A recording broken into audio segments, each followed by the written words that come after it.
Hi, it's Dwyer, gamblersadvisory.com, dwyervip.com. Remember, the opinion you should follow should be your own. Just consider this video to be a second opinion from a complete stranger online.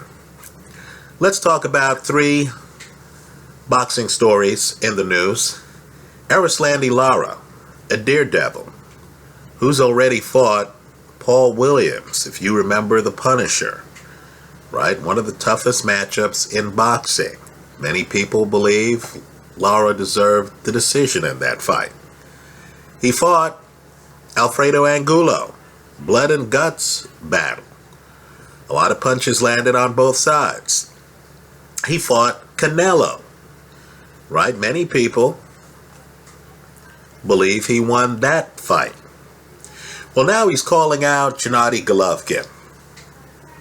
Understand, Golovkin is rapidly becoming the gold standard, right? The gold standard in boxing. People who have had great careers, Danny Jacobs, want to fight him, right? Canelo understands he's not going to have any legitimacy at middleweight unless he fights Golovkin. Right? Abel Sanchez is now saying that a lot of fighters on social media are talking about wanting to fight his fighter, Golovkin, and then they never call to set up the bout. There's even a story of Golovkin roughing up Sergey Kovalev, who, while he's been critical of Andre Ward, hasn't mentioned the sparring he had with Golovkin. Right, so Golovkin is someone who fighters understand are the difference between having a good career and being viewed as a great fighter. Let me just give my 2 cents on that fight. I personally do not believe that you can beat Golovkin from the outside in. By that I mean a guy like Lara who likes to vacate the pocket, right? He likes to stay outside, jump in, hit you with some shots, bend back, back out, right? He interprets that, as his nickname goes, as the American dream, right? If you're going to beat Golovkin, you can't stay outside, because I suspect that's really Golovkin's strength, hunting you down, right? The same dynamic that you had in the Kell Brook fight, right? You're outside. Golovkin is a guy who has ring coverage. He can hit you from distance. He has a curve on his punches. It throws a lot of guys off, right? Golovkin has looked much better in fights where the guy fights, his opponent fights, an Lara fight, outside in. Then he's looked in fights where someone is inside giving him the business. Right? I take seriously Abel Sanchez, his trainer, who says that one of the toughest fights Golovkin had was against Curtis Stevens. Right? A guy who's going to challenge you deep in the pocket. I personally feel the toughest fight I've seen him have was against Kasim Uma. Again, deep in the pocket. I believe of all the fighters out there, one of the guys who would give him the toughest fight is Chris Eubank. Again, deep in the pocket. A guy like Lara who's using movement and is operating from the outside, I think is going to get hunted down eventually. If that fight happens, and understand, Golovkin is a guy who has a full dance card. Danny Jacobs has signed a contract. That fight's going to happen. Right? Canelo's talking about signing a contract. I don't know what that's about. But that fight might happen in Canelo's box office. Now you have Lara wanting to fight him. Right? Just understand a lot's happening at middleweight. Let's talk about another possible setup. Bob Arum went and saw Jeff Horn fight.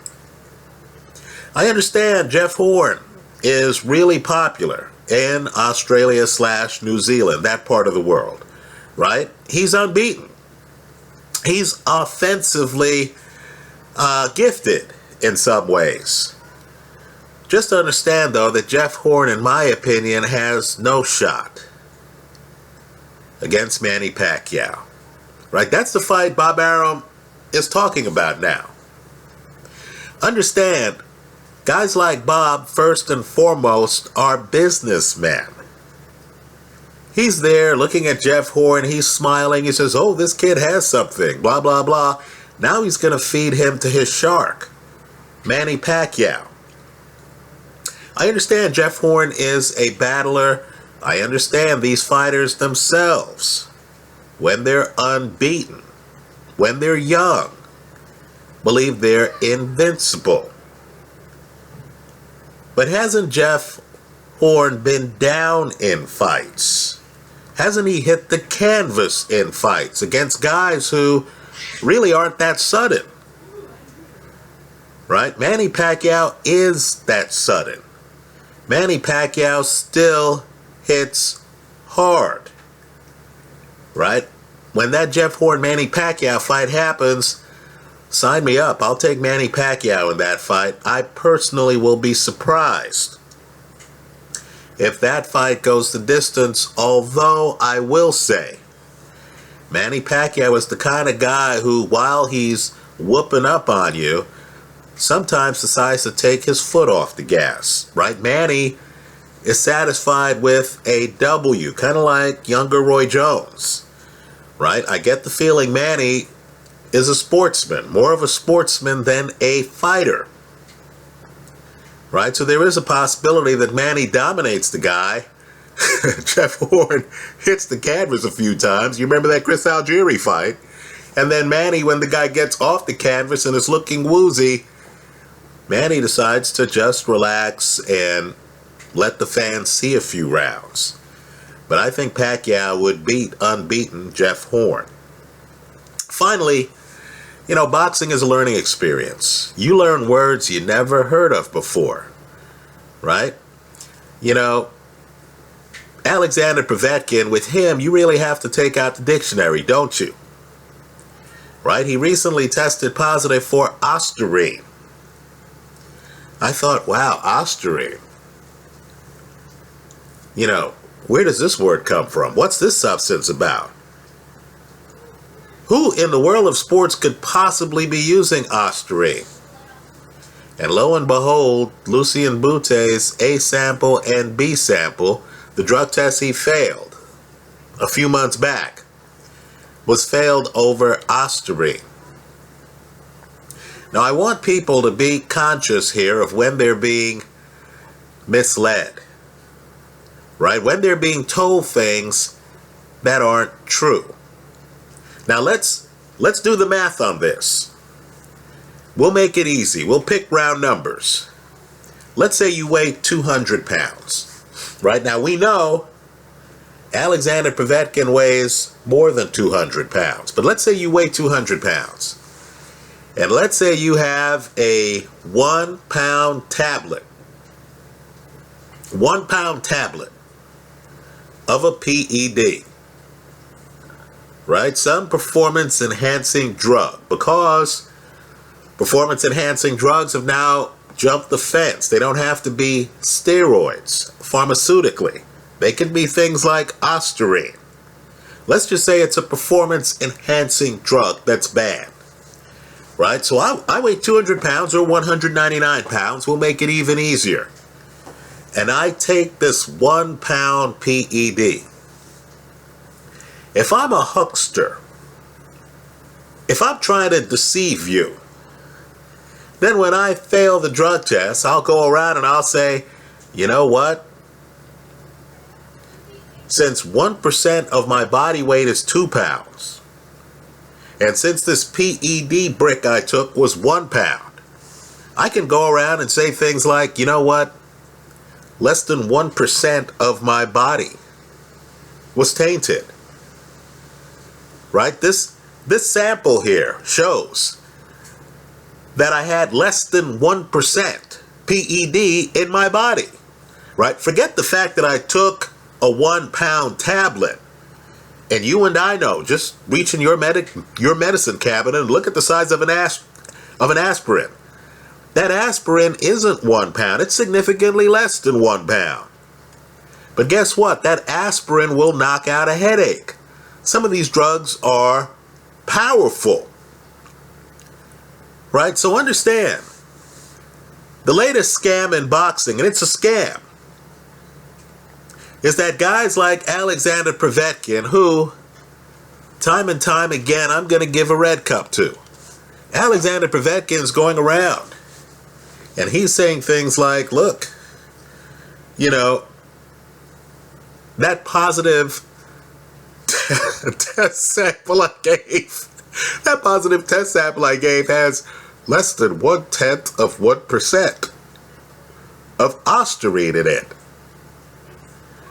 Right? Now, all I could say is, I hope no one watching this video has any sympathy whatsoever for cheaters using PEDs, whose best argument after failing a drug test is to say, hey, there wasn't that much of the illegal substance in my body. Let me ask a question. For those of you who have sisters, do you want your sister dating a guy who has just a little bit of heroin in his system? Come on. Give me a break. You know, so the fact that Alexander Povetkin in interviews is talking about how little ostarine he had in his system really should be cause for you to show up at his press conferences and to laugh at him, to laugh at the buffoonery. What's ostarine doing in your system at all? Aren't you a little bit shocked, too, to find out that other boxers are failing drug tests using this ostarine substance? Right? I'm just telling you, you have to go looking for ostarine. Right? It's not something you end up with using regular cough syrup. That just isn't the way it works. And the Povetkin situation's even worse because this is not the first time the guy failed a drug test. You would think the guy would say, you know what, I failed a drug test before. When his trainer hands him a bottle of water, you would think Povetkin would say, hey, what's in that bottle? You know, where's that bottle been? Instead, the best this guy can do is to try to convince you that the amount of tainted substance in his system was minor. Right? Let me say, too, the Lucian Bute story. You know, Bute failed the A sample, Bute failed the B sample.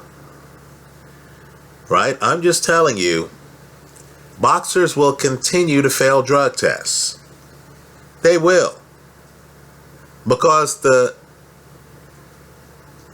people who are coming up with the idea of giving the fighter ostarine often are one step ahead of the drug testers. You and I know Lucian Bute didn't wake up one day and suddenly think, you know what, let me go get some ostarine in my system. I'm sure Bute didn't know what ostarine was.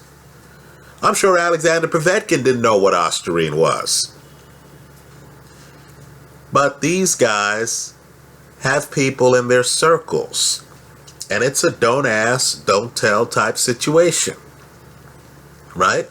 Fighter is taking stuff. He's feeling great. There's an understanding, the fighter's in his 30s, that the fighter wants an edge in an upcoming fight.